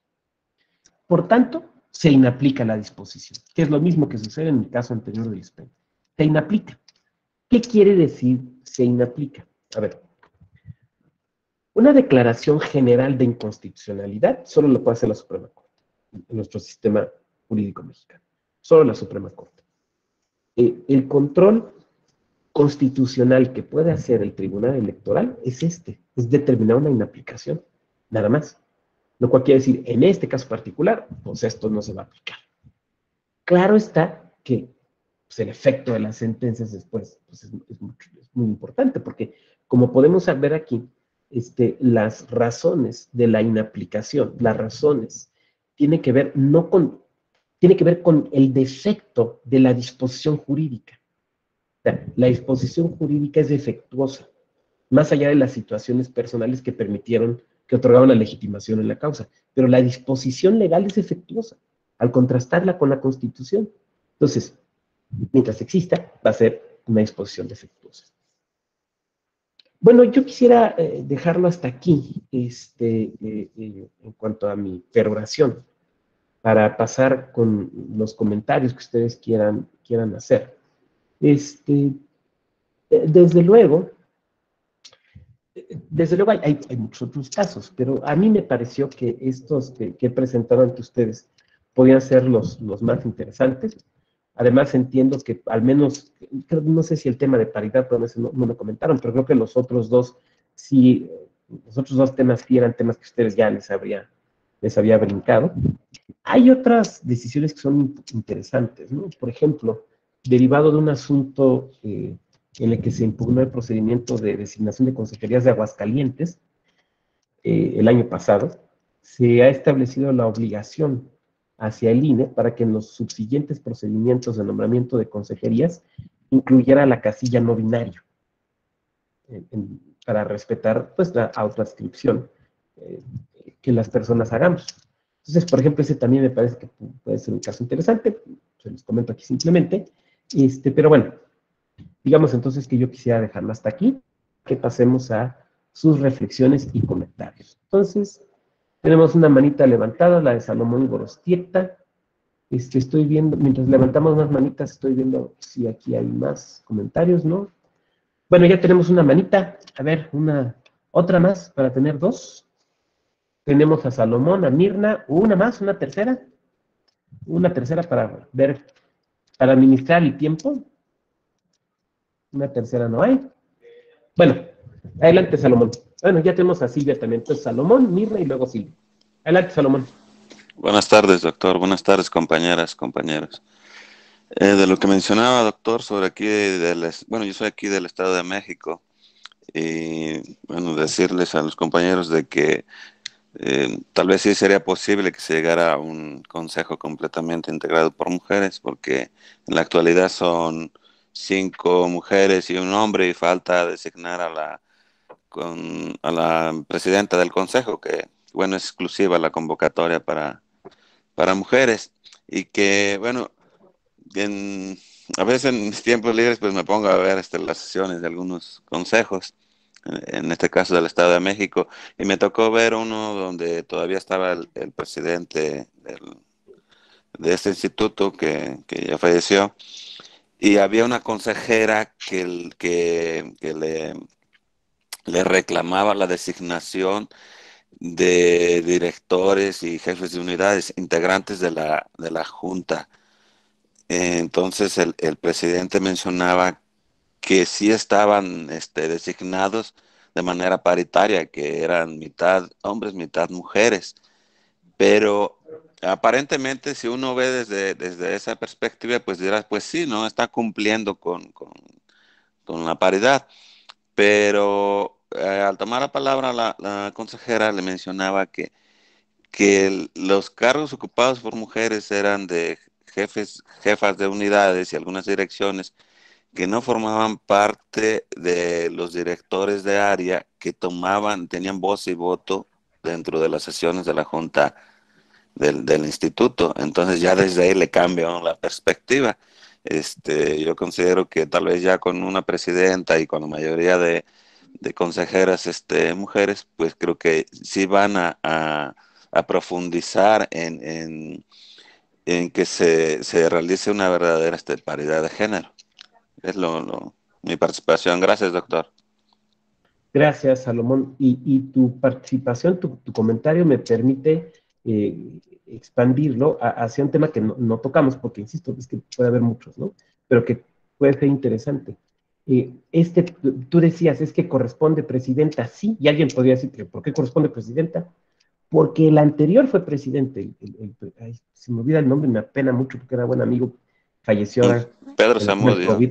Pedro, el buen Pedro, pues era hombre. Entonces lo que debe haber es una alternancia en aquellos institutos electorales, comisiones, Galople de Veracruz, donde el presidente era hombre, en el siguiente nombramiento tiene que ser mujer. Tiene que ser mujer, porque debe haber alternancia. De hecho, ya hubo un caso donde se nombró hombre y el Tribunal Electoral pues ordenó la reproducción del procedimiento, porque correspondía a mujer. Entonces debe haber ahí una alternancia. Esto con independencia de la paridad de género hacia adentro del colegiado. Y el otro tema que tú apuntas, sí, es un tema luego muy complejo, el de los nombramientos de los órganos internos de los soples, porque además tú hablas de un órgano específico que es la Junta Ejecutiva. Varios soples del país siguen, digamos, y desde antes lo seguían, desde el 2014, siguen el modelo del INE, que tiene una Junta General Ejecutiva, pero no todos. Entonces, hay algunos soples que no tienen Junta General Ejecutiva. Entonces, por ejemplo, ahí en esos casos, pues también se pueden analizar de distintas perspectivas. Y también porque la idea es el acceso a las mujeres a los puestos de toma de decisión, a los más altos puestos de toma de decisión. Entonces, si pensamos, por ejemplo, en un OPLE, pues están las presidencias, las consejerías, después seguramente las secretarías ejecutivas, las direcciones ejecutivas, las direcciones de área o jefaturas, y la idea es que, desde luego, se acceda a todos los cargos, a todos los cargos. Muchas gracias. Me bajaron la mano, pero vi que por ahí estaba Mirna. Entonces, Mirna, adelante, por favor. Te escuchamos. Hola, doctor. Buenas tardes a todos. Qué gusto verlo. Bueno, yo tengo una duda que a lo mejor no tiene que ver tanto con el tema, pero que, bueno, siempre me ha generado un poco de curiosidad. El hecho de que varios soples se llaman institutos, ¿qué diferencia hay con que el de Nuevo León se llame comisión, el de San Luis Potosí, Consejo Estatal, y el de Veracruz sí siga el nombre de organismo público local? Y también tengo la duda en cuanto a su nombre, porque algunos institutos se consideran y de participación ciudadana, ¿no? Que bueno, creo que son 10 los que sí son Instituto de Elecciones y Participación Ciudadana. ¿Qué diferencia hay con los que solo son institutos estatales, o si es irrelevante el nombre y se les ocurrió? No sé, es una duda. Gracias. Gracias, Vigna. Siempre es un gusto volvernos a encontrar en estos salones virtuales. Es una muy buena pregunta. A ver, yo lo que diría es que las atribuciones constitucionales son las mismas, se llame como se llame. Las atribuciones constitucionales son las mismas, que es básicamente organizar elecciones en conjunto con el INE, educación cívica y mecanismos de participación ciudadana, aquellos que existan en cada entidad. Operar, digamos, estos tres elementos. Lo que sucedió en la práctica sea, lo que te voy a narrar no es desde lo teórico, es desde lo práctico, es que cuando vino la reforma de 2014, algunas entidades, algunas legislaturas locales sintieron la necesidad de cambiar nombres, de modificar los nombres que tenían. Entonces, teníamos estados donde era Instituto Electoral, por ejemplo, Instituto Electoral de Querétaro. Con la modificación sintieron la necesidad de ponerle Instituto Electoral del Estado de Querétaro. ¿Por qué? Pues porque dijeron, una vez aprovechamos y le cambiamos el nombre, la verdad. En algunas entidades se discutió y se dijo, a ver, es que la Constitución les llama Organismo Público Local Electoral, tenemos que ponerle así, Organismo Público Local Electoral de Tabasco, por poner un ejemplo, ¿no? Pero esa idea solo pegó en Veracruz, entonces, así le pusieron. Algunos otros decidieron dejar los nombres que ya existían, como si no me equivoco, es justamente en los casos que tú señalas de Nuevo León y de San Luis Potosí. Si la memoria no me falla, ahí dijeron, vamos a ver, ¿para qué le cambiamos el nombre? No se lo cambiamos. Y a partir, sobre todo de 2014, tratando de, ¿cómo podemos decirle? Como de mostrar estas atribuciones en materia de participación ciudadana, democracia participativa, se les empezó a poner también esta idea a varios institutos de Instituto Electoral y de participación ciudadana, por ejemplo, Chiapas. Entonces, pero en realidad esto no establece, me parece, una distinción entre las competencias. O sea, constitucionalmente son las mismas. Yo decía que en mi otra vida, entre 2014 y 2020, fui consejero electoral en el Consejo General del Instituto Electoral del Estado de Querétaro. Y nosotros trabajamos dos iniciativas de ley, de modificar la legislación electoral, que les fue muy bien, por cierto. Y en una de esas discusiones internas, yo planteé una idea que después en una reunión de OPLES acá en el INE la volví a plantear. Yo decía que en realidad los nombres son inadecuados. No inadecuados, sino son reduccionistas. Porque yo decía hace un momento que las funciones, si los queremos ver así en grande, las tres grandes funciones de un instituto electoral local son organizar elecciones en conjunto con el INE, la educación cívica, que es una atribución directa que les da la Constitución, no lo digo yo, lo dice la Constitución. 41 constitucional dice, son atribuciones de los organismos públicos locales electorales, y ahí dice la educación cívica. Y 3, operar los mecanismos de participación ciudadana. Entonces yo decía, a ver, en realidad lo que somos es institutos de la democracia. O sea, sí hacemos elecciones, pero no solo hacemos elecciones. Sí, también operamos, entonces los que dicen nada más instituto electoral parece que se quedan cortos porque nada más hablan de un elemento, ¿no?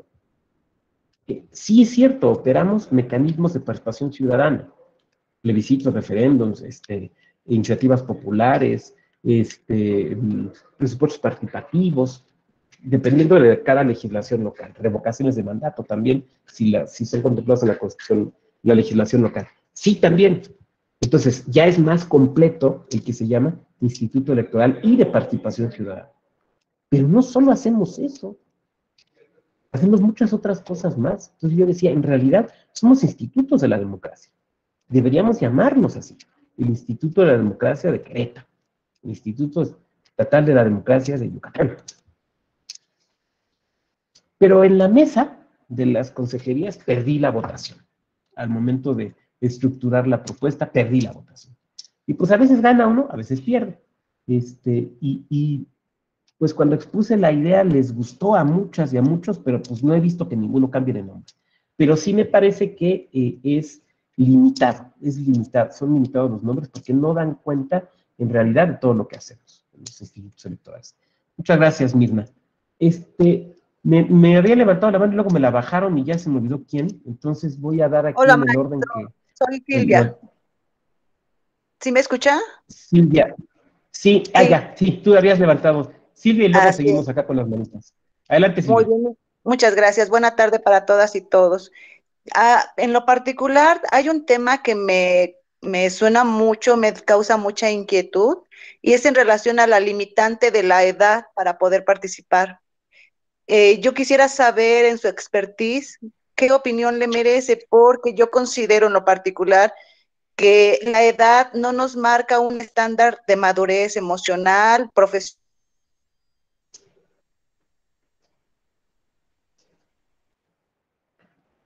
Bueno, te dejé de oír, Silvia. Cuando... Y realmente, aún en la Constitución, espero que me escuche, es cuestión de la edad, que yo considero que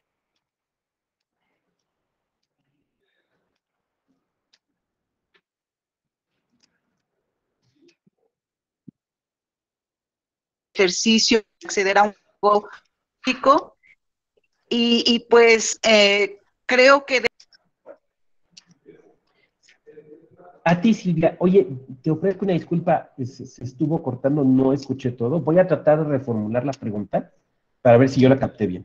Lo que tú me estás diciendo es el tema de la edad, y que tú lo consideras inadecuado porque crees que no es el parámetro único o suficiente para acreditar la madurez. ¿Es correcta? ¿Esa sería tu pregunta, Silvia?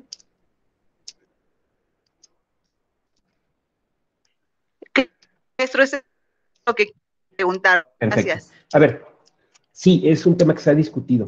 Y normalmente cuando se discute este tema, lo que se dice es, a ver, para ser diputado se pide una edad más joven, puede ser diputado más o diputada más joven, o por ejemplo, para ocupar otros cargos se puede ser más joven.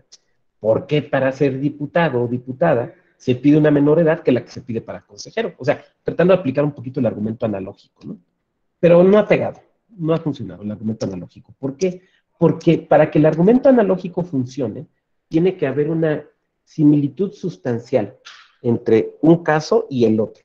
Y no será una similitud sustancial en esencia, porque la función de una legisladora o de un legislador es una función de representación popular.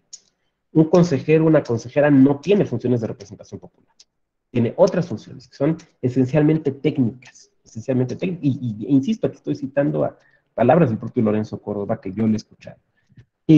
Entonces, lo que se ha considerado es que la edad es un requisito adecuado, sí ha resultado constitucional, porque sí tiene que ver con estos elementos de madurez y de experiencia de la persona. Desde luego, no en solitario, sino acompañado de los exámenes a los que se somete la persona. Estoy tratando de explicar las razones que han sostenido esas resoluciones. Desde luego, tú me podrías contraargumentar, oiga, pero a mí me parece que la madurez se puede demostrar de otras maneras. Estoy de acuerdo. Lo que pasa es que,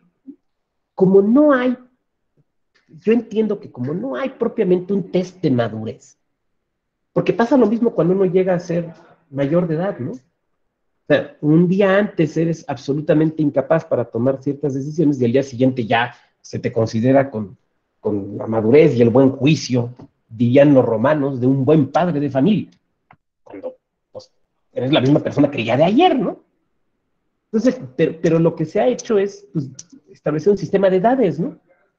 Entonces sí se ha sostenido la constitucionalidad de esa disposición. Ahora, dicho esto, también diré que si es un tema que se sigue impugnando, o sea, hasta ahorita se ha sostenido, pero si es un tema que se sigue impugnando, pues en una de esas no sabemos si el criterio pudiera cambiar, pero sí se ha sostenido y sobre todo este argumento analógico que se ha hecho con la representación popular no ha pegado, no ha pegado. Muchas gracias, Silvia.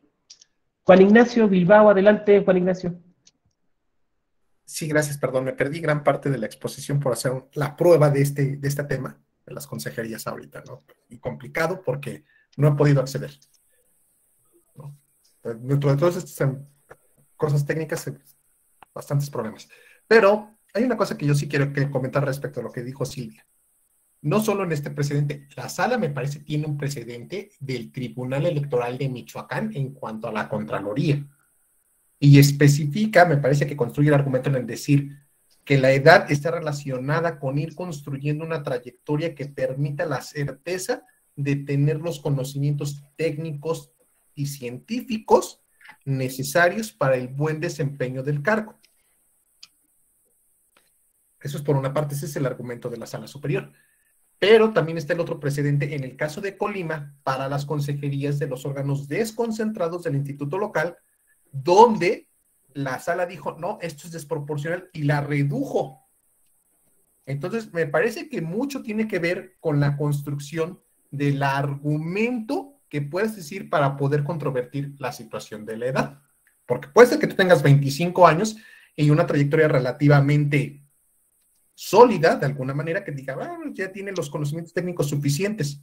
Puede ser insuficiente, pero si perteneces a un grupo de condiciones de vulnerabilidad en estas condiciones y puede ser como la excepción, pudiera tomarse como un parámetro para flexibilizar este criterio, pero va acompañado de esas dos cosas, la trayectoria que vas construyendo conforme al tiempo y la madurez que vas adquiriendo personalmente, digo, en un juicio, ¿no?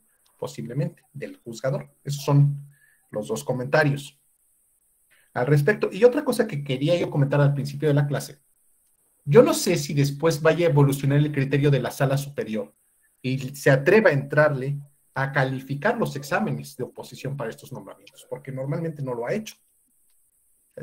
Se han controvertido otras cosas, pero el decir, ¿sabes qué? Tal pregunta me la calificaron mal, tal prueba está mal evaluada, eso no lo ha hecho. Entonces, no sé si esto vaya a evolucionar en el corto tiempo o no, y también depende de la manera en que se puedan plantear estos argumentos. Sobre todo las etapas más decisivas que es en las que se dicen, es subjetivo y además es una facultad discrecional. Yo creo que no puede ser una facultad discrecional porque el propio concepto discrecional pues le da el traste con todo el procedimiento. ¿Para qué haces un procedimiento si al final de cuentas es a discreción tuya, no? Yo creo que estaría como, es contradictorio de alguna manera, pero todavía no se ha dado. Entonces no sé si en el corto plazo se vaya a dar. Ese es mi comentario. Gracias, Juan Ignacio, por recordar el tema de Colima. Sí, efectivamente, por referencia a órganos consejerías de órganos desconcentrados, y pues ojalá ahí los problemas técnicos que estás padeciendo, ojalá pronto se superen. Y rescataría además otro comentario tuyo. A ver, debemos recordar que los asuntos, en buena medida sí dependen de eso, de los hechos que se plantean y de la argumentación. Oiga, pero es que el propersón, oiga, es que la progresividad, oiga, es que en ciertos casos la suplencia de la deficiencia. Sí, estoy de acuerdo, pero a ver, pero los tribunales no pueden hacer pesquisas, ni tampoco tienen bolas de cristal como para preguntarse las cosas, ¿no? Entonces, sí, la verdad es que la actuación de las partes, sí, limita lo que los juzgadores o las juzgadoras pueden ver. Entonces, sí, desde luego, es un elemento fundamental, sí. Ahora sí que no sumaría más a tu comentario, yo creo que lo señalas con mucha precisión. Marcos Daniel Hernández, adelante Marcos, te escuchamos. Buenas tardes a todos. Dos comentarios rapiditos.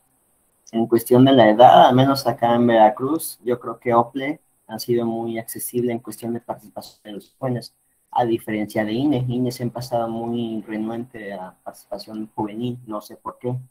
Esa es una. Dos, en el 2020, si no estoy mal, y hablando respecto a designaciones de igualdad de género, hubo una convocatoria igual de OPLE, exclusiva para mujeres. Yo no participé, obviamente, porque no soy mujer, ¿verdad? Y mucho menos tengo los requisitos para participar, ¿no? Pero sí conocí a varias personas que sí se sintieron discriminados porque era una convocatoria exclusiva para mujeres. O sea, a pesar de que había muchos varones que cumplían el perfil académico, técnico o demás requisitos, el simple hecho de ser hombres, pues sí lo vieron mal, ¿no? O sea, los vieron mal, ¿no? No sé usted qué opine respecto a esa perspectiva de algunos compañeros o de personas que están viendo ese tipo de situaciones.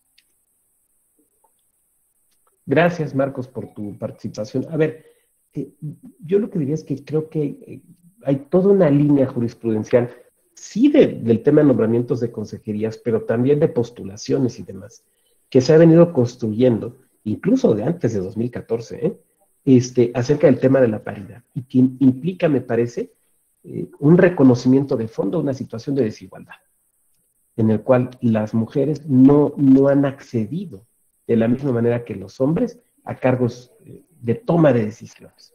Y que esto tiene que ver con una desigualdad estructural de la sociedad mexicana, con cuestiones injustas. Por ejemplo, normalmente a quién se le encarga la labor del cuidado de personas que requieren estar en el hogar, a la mujer. Es una situación, desde luego, injusta y que muestra esa desigualdad estructural. O el tema de los roles de género. Entonces, todo esto obliga a que si queremos esa igualdad material que está en la Constitución, como veíamos en varios de los casos que observábamos aquí, se tienen que hacer acciones que garanticen la presencia de mujeres en espacios de toma de decisión. Oiga, doctor, me podrías decir ahorita, Marcos, pero eso puede implicar entonces que un hombre se sienta postergado. Sí. Sí. Ya vendrá otra competencia, ya vendrá otro concurso, ya vendrá otra posibilidad. Sí. Pero es necesario corregir esta situación de desigualdad estructural. Y entonces a lo mejor me podrías decir tú, Marcos, no por ti, sino por esas personas que son por las que nos estás comentando, ¿no? Oiga, pero ¿por qué cuando yo quería competir? Bueno, una mujer te podría decir, es que ¿y por qué no ahorita? ¿Por qué tenemos que seguir esperando? Que ese es el tema de la designación que veíamos en el Estado de México. Hay para después, hay para después, hay para después, y el después nunca llega. No, a ver, ya tiene que llegar. Entonces, por eso sucede de esa manera. Nosotros acá en el Tribunal Electoral, por ejemplo, hemos tenido también convocatorias para ingreso a la carrera judicial dirigidas solamente para mujeres. El INE tenía estas convocatorias, los soples, incluso hasta las universidades, tanto públicas como privadas, de repente hacen concursos para nombramientos de tiempo completo dirigidos exclusivamente para mujeres. Por pensar en dos muy conocidas ahorita que están corriendo este tipo de procedimientos, la Universidad Iberoamericana y la Escuela Libre de Derecho. O sea, cátedras reservadas para, a ver, aquí vamos a nombrar a una profesora. Oiga, pero vean mi currículum, mi historia, y los cientos de libros que he escrito. Sí, pero es que hay una desigualdad estructural que la tenemos que corregir. Entonces, esa sería la respuesta, Marcos. Muchas gracias por tu apunte. Juan Ignacio, adelante. Y un último comentario que se me quedó respecto a lo que estaba comentando anteriormente. Cómo van cambiando los criterios, porque para el SPEN, digo, no tiene nada que ver con no tiene que ver con el tema que estamos tratando, pero sí se relaciona. Para el SPEN yo recuerdo que los cargos ejecutivos, el vocal ejecutivo, el vocal secretario, pues las convocatorias antes te decían que tenías que demostrar un ingreso económico de cierta cantidad, ¿no? Aparte de que tenías que demostrar la experiencia directiva. Y la sala ya dijo que eso no. O sea, dijo, no, un momento, eso está mal. Es inconstitucional de alguna manera, ¿no? Y hay inaplicado esto. Entonces, sí van evolucionando ciertos criterios para estos cargos, ¿no? Y estos desempeños eminentemente técnicos, ¿no? Pero creo que de alguna manera también se van considerando. A mí me parece ya como reflexión después de haber escuchado las dos clases, hasta dónde el componente político contamina la situación técnica de estos nombramientos, ¿no? Puede ser. Creo que sí ha habido una politización de estos concursos de alguna manera, ¿no? Y hay estas dos versiones. ¿A dónde te conviene más? Si en tu congreso local o en un órgano nacional, ¿no? Y al final de cuentas, esta parte implica dos cosas. Pues si era en el congreso local, pues tenías que ir con la clase política local y de alguna manera cabildear tu nombramiento. En la experiencia, quienes lo han logrado me comentan que no es como que tú llegues y digas, yo soy el favorito y yo llego, ¿no? O sea, si hay filtros y sobre quienes llegan a los últimos filtros es donde se dan los procesos ya obviamente de estos cabildos que se dan, ¿no? No necesariamente llegan los favoritos. Pero a nivel nacional lo comentan, dice, pero es que a nivel nacional son dos filtros, o sea, una parte es cuando llegas a la última etapa le dan vista a los partidos políticos para que vean qué comentarios tienen sobre ti y después de esos comentarios, si los sorteas, ahora viene la percepción que tenga la propia consejería sobre tu persona. Entonces ahí se complica y son dos filtros. Este componente político sigue estando ahí. La reforma de 2014 no lo eliminó. Entonces eso, ¿hasta dónde vamos a poder lidiar esas dos cosas, ¿no? Sobrellevar estos conocimientos técnicos con estas habilidades políticas para el desempeño de sus cargos. Gracias, Juan Ignacio. Yo asumo que todo procedimiento de designación, como cualquier obra humana, siempre es perfectible. Al modelo que tenemos de nombramiento de consejerías actualmente, yo le veo dos virtudes. La primera es que garantiza, y creo que efectivamente garantiza, que lleguen personas con conocimientos en la materia. O sea, a ver, ¿por qué? Pues porque hay exámenes y porque hay la evaluación del ensayo. A ver, o sea, no puede llegar alguien que no conozca la materia electoral. O sea, alguien que le dicen, oye, ¿sabes qué es una sección electoral? ¿Qué es eso de sección? No, o sea, no, me parece, ¿no? En segundo lugar, que deben ser nombramientos que se sostengan jurídicamente. Como van a pasar, pueden pasar por el filtro una impugnación, entonces tienen que sostenerse jurídicamente. Porque si no, si jurídicamente no se dieron los razonamientos, no está fortalecido el acuerdo, la decisión, pues se caen las cosas, ¿no? Entonces yo le veo desde luego esas dos virtudes, asumiendo también que desde luego puede haber un margen para la apreciación subjetiva. Eso me queda claro. Ahora, me queda claro que eso existe en cualquier tipo de nombramiento. El chiste es que lo bueno es que seguimos teniendo un mecanismo de control. El otro elemento que yo diré es que sin decir cuál es mejor el nombramiento, si por un órgano legislativo compuesto por partidos políticos o por un órgano electoral donde no son los partidos quienes deciden, diré que pareciera ser una buena idea que si la función es esencialmente técnica, los criterios de nombramiento sean técnicos. Pero desde luego a mí no me corresponde aquí venir a defender el diseño legal del procedimiento, sino simplemente pues apuntar algunas cuestiones que observo. Aldrin, adelante. Habías levantado la mano, adelante, por favor. Sí, muchas gracias, maestro. ¿Sí me escuchó? Sí. Primero el Ahora sí ya no te escucho. el Tribunal Electoral. ¿No me escuchó? Ajá. No, ya te escuché. A ver, voy a apagar Electoral. mi cámara. Sí, el primer comentario, efectivamente, el Tribunal Electoral ha publicado pues una convocatoria, una primera convocatoria exclusivamente para mujeres para ser habilitados como secretario de acuerdos, secretario de estudio y cuenta y actuarías. Y posteriormente, ahí vienen las fechas también, una convocatoria pues mixta para hombres y mujeres. Este era mi primer comentario, doctor. El segundo, el Consejo General del Instituto Nacional Electoral, como usted bien lo sabe, como mis compañeras y compañeros bien lo saben, pues está integrado por un consejero presidente, 10 consejeros electorales, representantes de los partidos políticos, consejeros del Poder Legislativo y un secretario ejecutivo. Se ha hecho una réplica o una pequeña réplica en las entidades federativas, en los organismos públicos locales electorales en los institutos locales. Mi pregunta es, ¿por qué en los institutos locales no hay, y si es necesario, no hay consejeros legislativos como sí los hay en el Consejo General? Sería todo, doctor. Muchas gracias.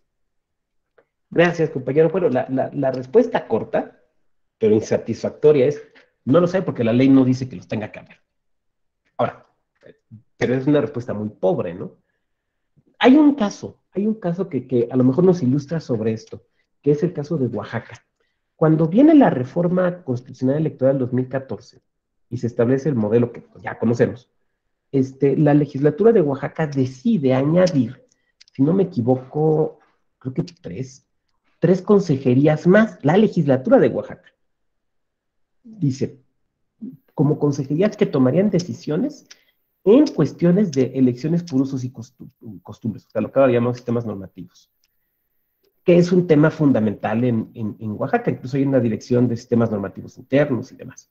Entonces decidieron anexar estas consejerías y la legislatura dijo, no solamente no solamente van a ver estas consejerías adicionales, sino además estos consejeros, estas consejeras los vamos a nombrar nosotros, la legislatura, no el INE.